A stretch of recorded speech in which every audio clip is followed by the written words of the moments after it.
गांव की खूनी बच्ची।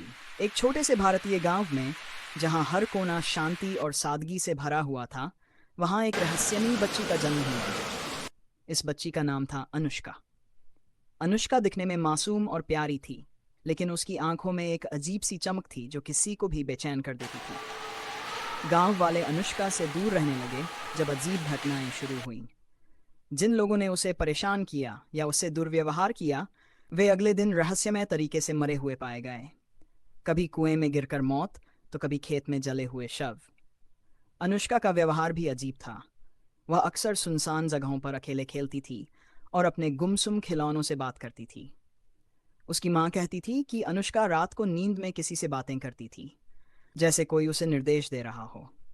गांव के बुजुर्गों का कहना था कि अनुष्का पर किसी बुरी आत्मा का साया है। उन्होंने पुरानी कहानियों का जिक्र किया, जहां उसी जगह एक लड़की को बलि दी गई थी। उनका मानना था कि वही आत्मा अनुष्का के अंदर बस चुकी है। डर और रहस्य के बीच गांव वालों ने तांत्रिक को बुलाया। तांत्रिक ने बताया कि अनुष्का को रोकना आसान नहीं है, क्योंकि वह अब सिर्फ एक इंसान नहीं बल्कि एक दुष्ट आत्मा का अड्डा बन चुकी है। एक रात जब पूरा गांव सो रहा था, अचानक चीखों से भर गया।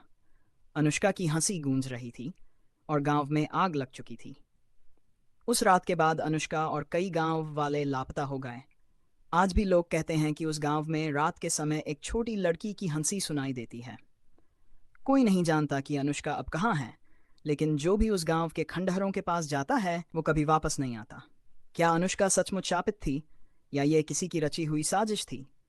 ये रहस्य हमेशा के लिए अधूरा रह गया।